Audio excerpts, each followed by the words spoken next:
Estamos con el intendente de Montevideo, Mario Vergara. Intendente, ¿cómo le va? Muy bien, muy contento, estoy feliz, entusiasmado, con energía. Ayer fue un día con mucha emoción, pero también con mucha ilusión, no solo por la instancia de la Asunción, de que con un equipo en el cual confiamos enormemente que vamos a hacer una buena tarea, asumimos los roles de gestión en la Intendencia, sino también con la instancia en la que formalmente también se designaron los 8 alcaldes y alcaldesas y los correspondientes concejales y concejalas municipales, y también creo yo una muy linda instancia en la Junta Departamental que acompañamos con en la asunción de los ediles y edilas de todos los partidos. ¿Cómo es el desembarco? Porque hay un cambio de vida, ¿no? Sin duda. Yo sé que mucha gente se debe preguntar, bueno, ¿qué hizo? Hoy se sienta, es intendente y empieza a trabajar. La transición es fundamental. Sí, claro. O sea, hubo una transición importante, estamos bastante... Hay que recordar que, por ejemplo, en el gabinete y en el conjunto de responsables que nosotros anunciamos algunas semanas, aproximadamente un tercio es gente que viene de la Intendencia. O sea que hay un territorio ganado en algún sentido. La transición fue correcta, los distintos jerarcas fueron teniendo su espejo con los jerarcas salientes.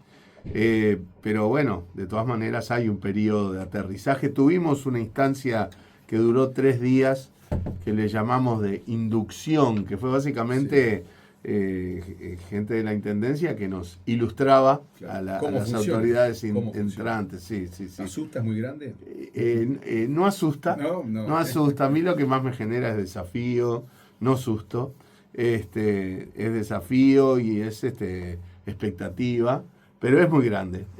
Creo que lo hemos hablado en esta mesa alguna vez, de que la Intendencia hace de todo, ¿no? Hace de todo, temas culturales, sociales, necrópoli, botánico, museo, teatros, turismo, desarrollo económico, limpieza, saneamiento, movilidad, tránsito. Ayer decía hacer cosas nuevas, concretamente. ¿Qué significa hacer cosas nuevas? Porque el mundo de hoy ha ido cambiando. Por ejemplo, cuando hablamos ahora en clave metropolitana es porque cambió la realidad.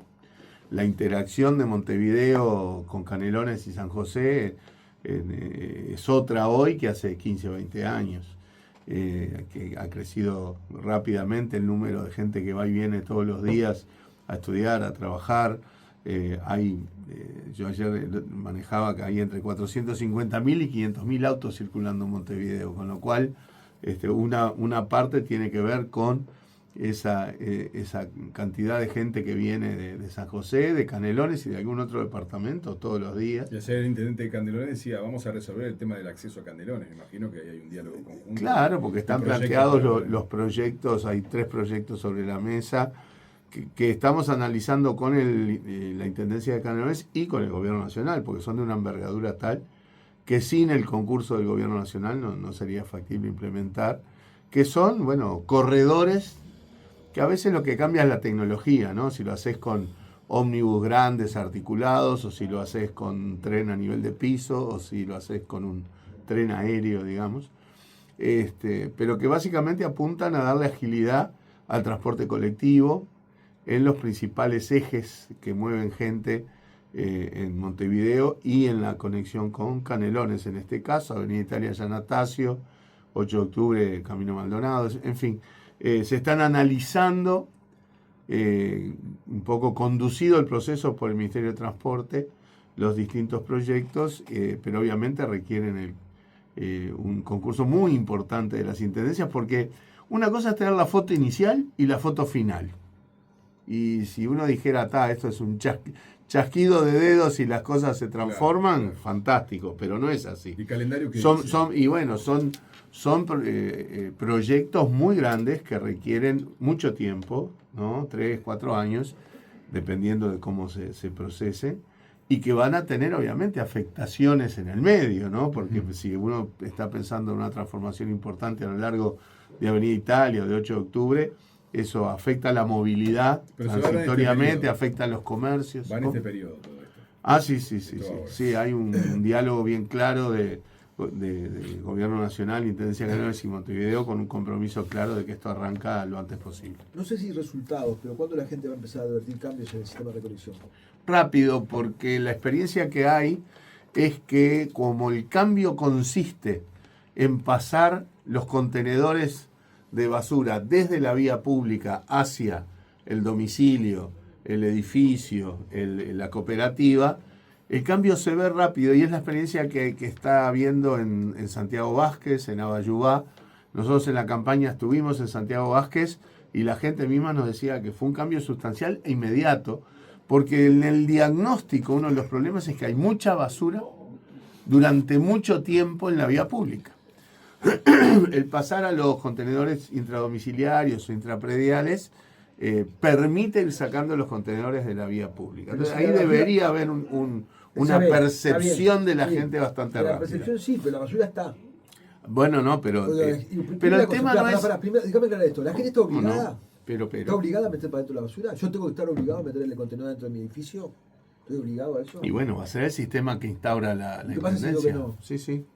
Si pasa y digo no. No ha habido dificultades en eso. Si la gente percibe que esa es una forma de resolver la principal problemática que la propia ciudadanía plantea, porque esto va acompañado de la colaboración y una nueva cultura. Si tú viste estas semanas, Leonardo Herú y su equipo no esperaron a la Asunción para estar ya recorriendo los barrios, hablando con la gente, porque acá la responsabilidad por supuesto es de la Intendencia, pero la tarea sin duda va a ser mucho más fructífera con una colaboración clara de la gente. Pero en todo caso no hubo problemas de ese tipo, ni en el despliegue de este mecanismo en Canelones, ni en el despliegue de este mecanismo en Santiago Vázquez, del que tú decides, que haya gente que se resista, claro. Pero vamos al segundo paso, ¿no? Vos decís, el problema es que la basura está demasiado tiempo en la calle, entonces ahora va para adentro. Y va a estar demasiado tiempo adentro también, porque la gente va a decir, vos, me dejás tantos días. Pero mira, tú, en el diagnóstico creo que todos coincidamos de que no en todos los casos el tema es que sea mucha la basura, un contenedor que desborda y queda basura afuera, ¿verdad? En muchos casos pasa así, en otros casos pasa que, bueno, los contenedores están vacíos o semivacíos y aún así hay basura afuera, está el tema del hurgado, ¿verdad? O sea que no es tanto que el mismo volumen se pasa de un lado al otro. Ya te digo, la experiencia de los lugares donde esto ya se ha implementado es con un resultado claro favorable. Vuelvo a la pregunta. Sí. La basura, hay razones por las cuales, déjame. Sí, hay razones por las cuales la basura se vuelca y hay otras por las cuales queda dentro del contenedor, ¿ok? Sí. Si vos tenés la basura dentro del contenedor, no se vuelca y está unos días, no causa impacto porque no está en la calle la basura tirada, pero está dentro del contenedor. Si eso lo pasás adentro de un edificio y lo dejás mucho tiempo dentro del edificio, para el edificio es un problema tenerla aunque no esté volcada. No, pero está coordinado en todos los lugares que funciona el pasaje del camión de la Intendencia. En Santiago Vázquez, por ejemplo, pasa una vez por semana para determinado tipo de residuos y 2 veces por semana para el resto. También esto impulsa una mejor clasificación, como se dice en la jerga, en origen, o sea, en la casa o en el edificio o en la cooperativa o en la empresa, que también permite que la basura llegue mejor clasificada, por lo menos llegue menos basura general, digamos. Ese punto está bueno, pero déjame entender esto, Mario. Si vos me decís que los edificios no van a tener problemas, yo vivo en un edificio en donde eso ya funciona, ¿no? Pero entonces, si los edificios no van a tener problemas porque la Intendencia va a pasar a buscar la basura en tiempo y forma, ¿por qué no lo hace hoy con los contenedores que están en la calle? Bueno, en buena parte lo hace, como te decía hace un rato, hay un montón de casos en donde los contenedores no están rebosantes de basura y sin embargo hay mucha basura alrededor. Entonces, hay temas de cultura ciudadana que no podemos negar y hay temas de hurgado en muchas zonas, pero cada vez más.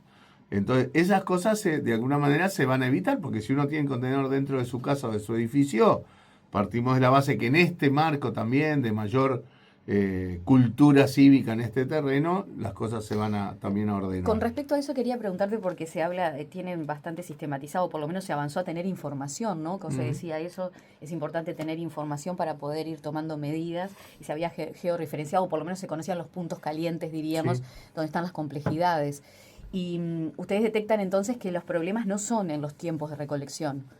Los camiones pasan y la basura es recolectada en tiempo y forma. Ustedes no, hay entienden que lugares, los problemas son de otros. Hay lugares en que no, eso hay que ajustar también, porque hay situaciones muy difíciles de entender a veces. Yo me acuerdo en la campaña fuimos a la zona de La Cruz, y esto nos pasó en más de un lugar. En la zona de La Cruz había un contenedor que estaba repleto de basura y un montón de basura alrededor. A la cuadra siguiente había 2 contenedores vacíos y en la otra cuadra había otros 2 contenedores vacíos. No entendía bien la situación.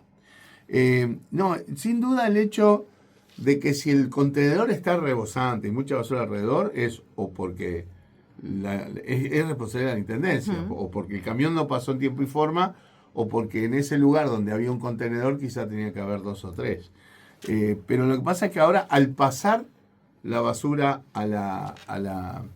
adentro de los hogares o de los edificios, también hay un control ciudadano más estricto con respecto a eso. Esto no es de un día para el otro donde todo se resuelve mágicamente, es un proceso con mucho diálogo y además se va a ir avanzando barrio a barrio, ¿verdad? Porque también hay que comprarlos. Claro, Eru cuando estuvo aquí hablaba de que los contenedores van a estar llegando en los próximos meses. Ya está para alargarse la licitación de compra de un número importante. Quizás para fin de año tengamos... Antes. ¿De dónde son? Vamos a ver de qué surge la licitación.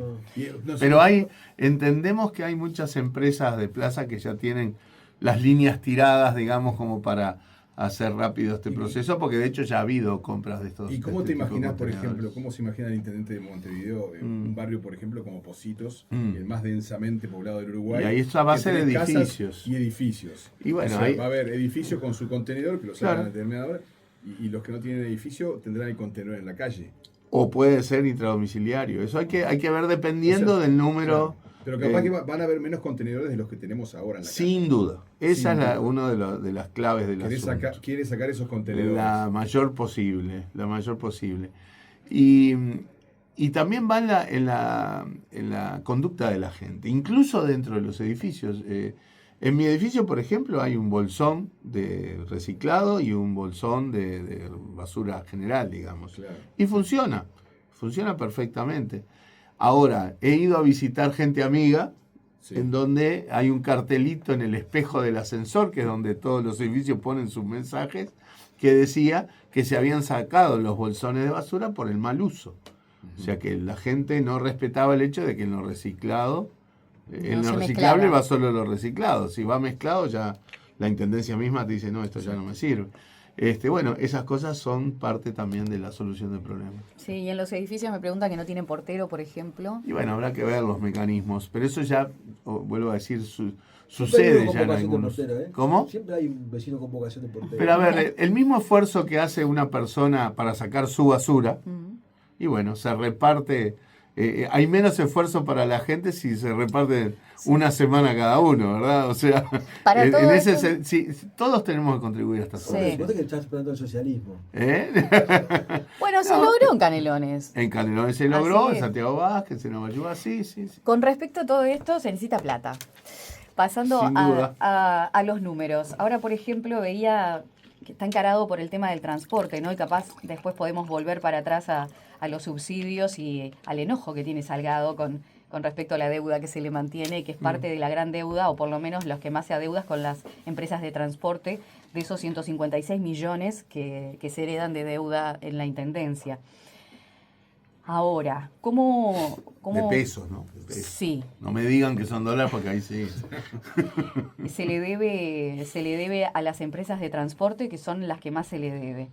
¿Cuál es la razón para eso? Y también cómo articular y teniendo en cuenta... Nosotros tenemos... Un elemento, Mario, que seas economista, ¿no? Hay que poner las cosas... De peso, ¿no? Sí, claro. No tanto en términos, ¿no? Mira, vamos a poner justamente en contexto las cuestiones. el boleto está subsidiado. ¿no? Claro, pues está el subsidio de por medio. Que podemos hay un avanzar a eso. subsidio que viene del Ministerio de Transporte o del Gobierno General y otro subsidio que viene de la Intendencia.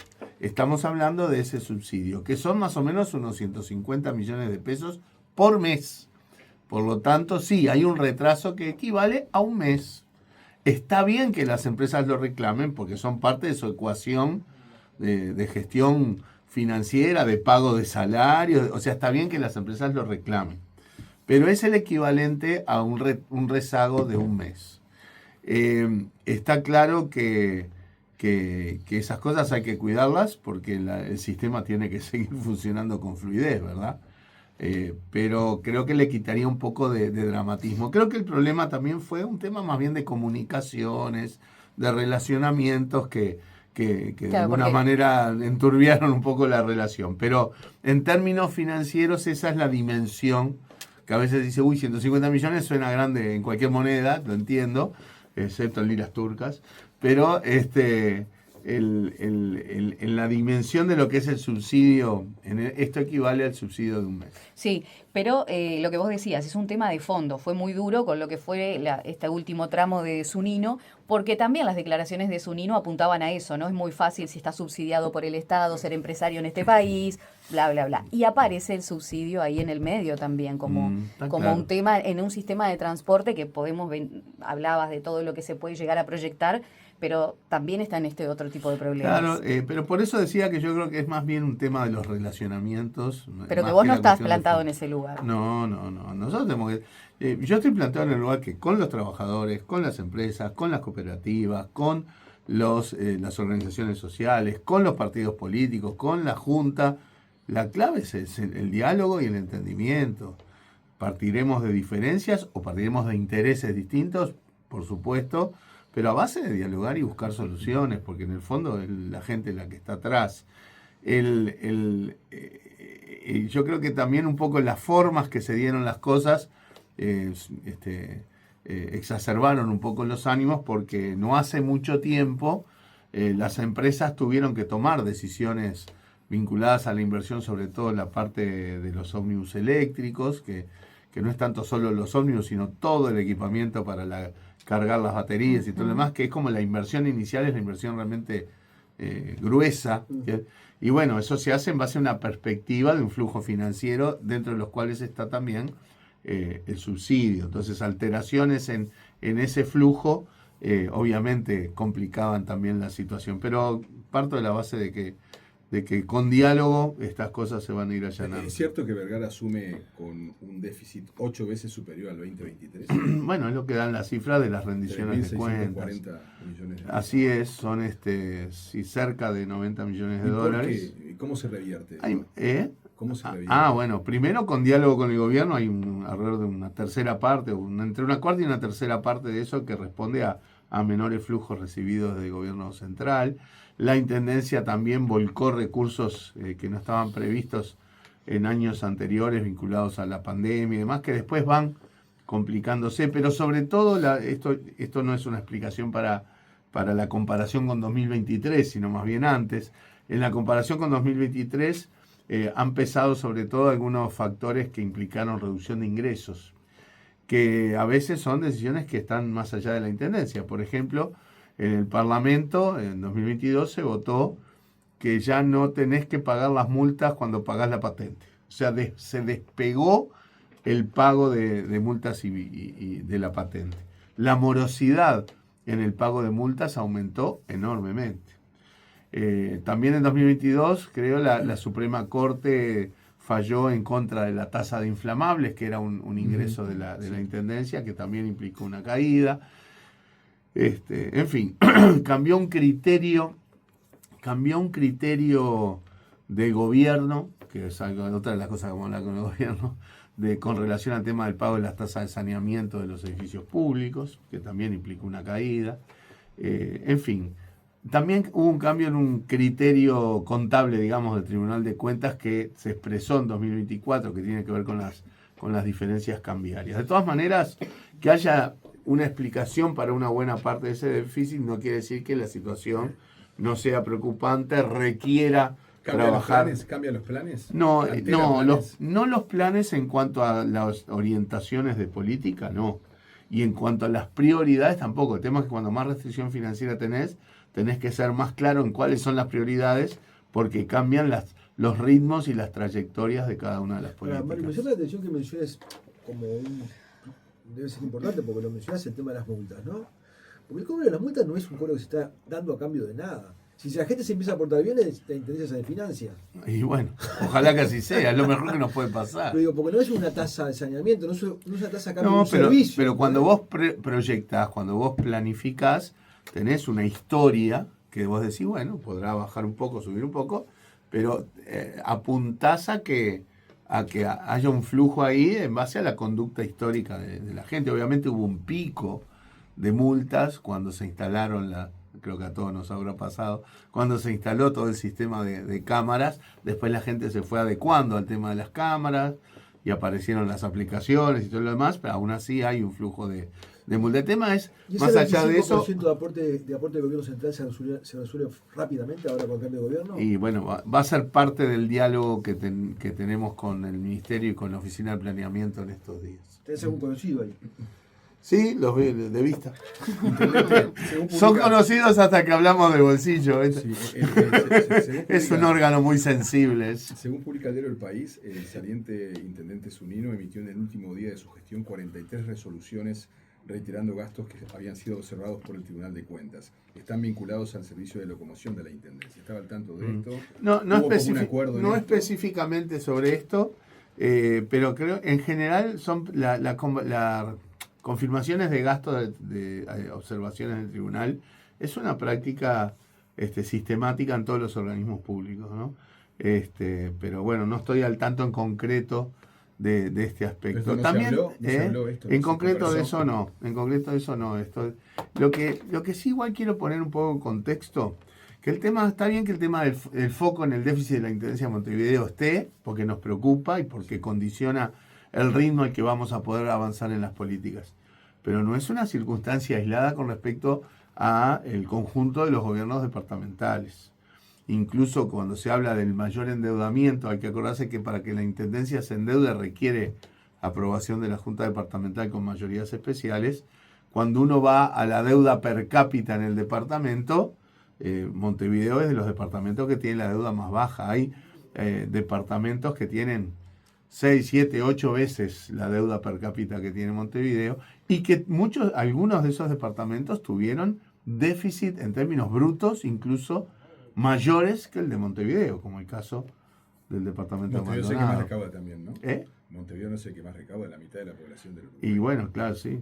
Claro, sé que más recauda en términos brutos porque tiene que proveer servicios a casi la mitad de la población del Uruguay. Claro, pero cuando me per cápita, ahí no hay digamos, algún vínculo con parte importante de la población paga muchos menos impuestos o tienen más velocidad, porque buena parte de la pobreza se concentra también en la periferia de Montevideo. Y bueno, claro, Montevideo tiene un montón de funciones que las otras intendencias del país no tienen. Una bien clara que requiere un volumen muy grande de recursos es el saneamiento. En Montevideo el saneamiento es responsabilidad de la intendencia, en todo el resto del país es responsabilidad de la OCE. En materia de la intensidad con que Montevideo trabaja, por ejemplo, en políticas sociales, es seguramente mucho mayor que la que sucede en otros lugares, por perspectiva política o por situación, que la situación es diferente. ¿No es un asunto que se debe replantear la Intendencia y el Gobierno Nacional acerca si hay tareas como la salud, que deberían ser parte de la Intendencia? ¿Cuál es si uno diseñara en abstracto, ¿no? Si uno diseñara en abstracto y en lo ideal la Intendencia hoy como si fuera el día cero, quizás hay tareas que hoy hace la Intendencia que uno dice, bueno, hay instancias de gobierno. El tema es que hay también perspectivas políticas que tienen que ver con, en momentos críticos, en términos de ayuda social, en términos de salud, ¿no? En términos de cultura y demás, en momentos críticos, ¿tenemos la garantía de que los gobiernos están a la altura? Bueno, la Intendencia, y pasó en 2002, pasó en la pandemia, pasó en la crisis hídrica, la Intendencia de Montevideo en general ha tenido la tesitura de que en momentos críticos hay que ayudar. Y eso implica el desarrollo de políticas sociales, de algunas políticas culturales, del tema de las policlínicas. Lo que sí hay que hacer es que, por ejemplo, las policlínicas de la Intendencia tienen que estar mucho más integradas al funcionamiento del Sistema Nacional Integrado de Salud. Que las políticas sociales tienen que estar mucho más coordinadas con las políticas cuya cabeza es el Ministerio de Desarrollo Social. Mañana necesitas independencia, porque el gobierno central no la potencia, puede la intendencia tomar decisiones sobre las... Y fue lo que pasó. Hay cosas que ya a esta altura, por ejemplo, y bueno, quizás me lo habrán escuchado acá, como el tema del casino, que uno dice, bueno, sí, ya es hora de decir, bueno, el único casino municipal del país. Tiene un sentido, vuelvo a la caricatura, si diseñáramos hoy la Intendencia de cero, ¿a alguien se le ocurriría plantear que la Intendencia tiene que gestionar un casino? Seguramente no. Bueno, creo que es momento sí de tener una mesa de diálogo con el Ministerio de Economía y la Dirección General de Casinos, que es desde donde cuelgan todos los demás casinos del país, que además es el organismo que tiene la regulación y la vocación de controlar y de gestionar casinos, y con los trabajadores de casinos, ¿verdad? Para ver si ya no es momento de que el casino municipal, que además ha venido muy en baja, hoy por hoy el casino municipal no tiene mesa, no tiene paño, como se dice, no tiene cartas. O sea, creo que es momento sí de que esa tarea pase al Gobierno Nacional, obviamente salvaguardando los derechos de los trabajadores. Hay muchas preguntas que tienen que ver con la gestión más, ¿no? de lo que asocian como las raíces, los árboles que llaman para podar, las raíces que levantan las veredas, las veredas que a su vez quedan rotas. Sí. Pasan mucho por ahí los reclamos, Sí, ¿no? sin duda. Y nosotros vamos a tener un cambio de tesitura operativa, que es el plan nuestro de veredas, es que la Intendencia salga proactivamente a resolver el tema de veredas, que muchas veces sí tienen que ver con cosas que los vecinos, o sea, si son raíces que levantan las veredas, bueno, un vecino mira eso y medio que se ve medio abrumado en la resolución. A veces no, a veces simplemente que se rompieron las baldosas de la vereda y a veces los vecinos la arreglan y otras veces no. Lo que está claro es que interpretar a rajatabla el digesto municipal de que la vereda es responsabilidad del vecino y que si no lo hace el vecino entonces no lo hace nadie, no ha funcionado. Entonces nosotros decimos, bueno, la vereda es responsabilidad del vecino, pero la Intendencia tiene que salir a resolver y después le cobrará en 2, 3 años, no importa, porque aquí no... Se requiere más gente en la calle para eso, ¿no? Más gente de la Intendencia. Sí, claro, pero eso por ejemplo, planteas, el árbol me está rompiendo la vereda, bueno, en 2 años vemos. No, eso... 2 años. Hay tiempos de respuesta en algunos temas. Hay tiempos de respuesta en algunos temas que evidentemente tienen que cambiar. Hay cientos de kilómetros de vereda para reconstruir y cientos de kilómetros de vereda para hacer en toda la parte sobre todo de la periferia y de los barrios más vulnerables. Allí en general puede haber familias que no estén en condiciones de financiar las veredas, ahí se encarará eso desde la perspectiva de la política social. Y te iba a preguntar, eso, ¿cuántos reclamos de veredas rotas por raíces tenés en Casaballe, por decirte algo? ¿Y cuántos en Pocitos? Y bueno, hay una relación, digamos, los reclamos van por barrio, digamos. Y ¿no? claro, además depende si hay vereda o no hay vereda. Seguro. Me preguntaba por el tema del patrimonio, porque sí. En estos días, a ver, estamos más inclusive por donde vive el intendente, ¿no? Zonas donde hay una suerte de explosión de edificios, ¿no? De construcciones, que en algunos lugares hasta cambian la fisonomía del barrio, ¿no? ¿Eso es un tema para repensar o bienvenida a la inversión y el edificio que se... Bueno, a ver, separemos el tema patrimonio del tema del despliegue inmobiliario. No, pero está bien, tienen un contacto, porque el despliegue inmobiliario... ¿Cómo visualizamos la ciudad también? Claro, ¿Cómo la planificamos? El despliegue de los desarrollos inmobiliarios tiene que respetar un plan de ordenamiento territorial. Plan de ordenamiento territorial, que yo creo que todo el mundo, los expertos ahí coinciden en que ya es tiempo de pegarle una revisada. Pero básicamente las autorizaciones vinculadas a los desarrollos inmobiliarios tienen que respetar los criterios del plan. Aparte es el tema de ciertas cuestiones que tienen valor patrimonial. La Intendencia genera una clasificación del valor patrimonial de las cosas y actúa en consecuencia, ¿verdad? no todo lo viejo es patrimonial, pero lo que es patrimonial hay que cuidarlo. La Intendencia ha tenido un montón de actividad en todos estos años de cuidados del patrimonio, pero evidentemente, basta ver la Ciudad Vieja, darnos cuenta de que hay cosas que todavía están muy atrasadas. Yo he planteado en la campaña incluso la necesidad de tener un foco especial en el casco histórico, de ver cómo podemos trabajar desde la Intendencia, con el gobierno, con el sector privado, con la gente, para una recuperación del casco histórico, que es un valor sustantivo para la ciudad en términos patrimoniales, en términos de vivienda, en términos de disfrute. Por lo tanto, la sintonía y la compatibilización de algo que es bueno para la ciudad, que es el desarrollo inmobiliario. Cada vez hay más familias en el Uruguay, por lo tanto también hay más demanda de viviendas. Hay que ver qué pasa con viviendas desocupadas, que a veces se demoran bastante en las expropiaciones. En el periodo pasado hubo un proyecto de ley que no fue tratado, que justamente procuraba agilizar los procesos de expropiación. Todo eso hay que trabajarlo consistentemente. Y en 5 años, cuando se vaya, ¿qué quiere dejar?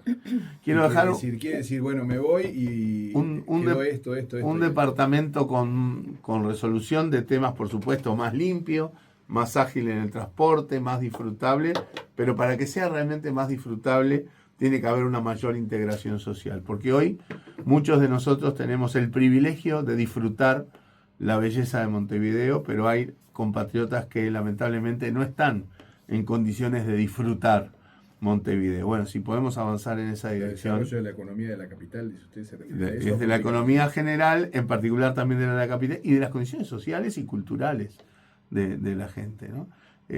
Uno recorre barrios que decís, wow, uno tiene un discurso del Montevideo disfrutable, de la belleza de Montevideo, y vos decís, pero esta gente primero necesita resolver problemas básicos, ¿no? Antes de pensar en un Montevideo disfrutable, digamos, ¿no? Otra vez el tema, eso es responsabilidad de Intendencia. Y en parte sí, hay tareas en la resolución de los asentamientos y de las condiciones sociales. La Intendencia tiene roles, ¿no? No es lo mismo... Hay medidas inmediatas en ese sentido. Claro, porque no es lo mismo, hasta por temas de seguridad, con impactos incluso sobre todo también en clave de género, no es lo mismo caminar de noche volviendo del trabajo en un lugar donde hay calle, vereda y luz, que en un lugar donde es barro, no hay vereda y está oscuro, ¿verdad? ¿Se poner en práctica? Y bueno, en ese plan de veredas, el tema alumbrado es las cosas que están bien valoradas por la gente, pero igual todavía hay márgenes para mejorar, sí. Que haya medidas inmediatas en todo, no hay que perder de vista que tiene que haber prioridades, ¿no? Y claramente la sociedad marca que la prioridad hoy es el tema de los residuos y la limpieza. Intendente Mario Vergara, gracias por haber estado en Informativos Analíticos. Ha sido un gusto.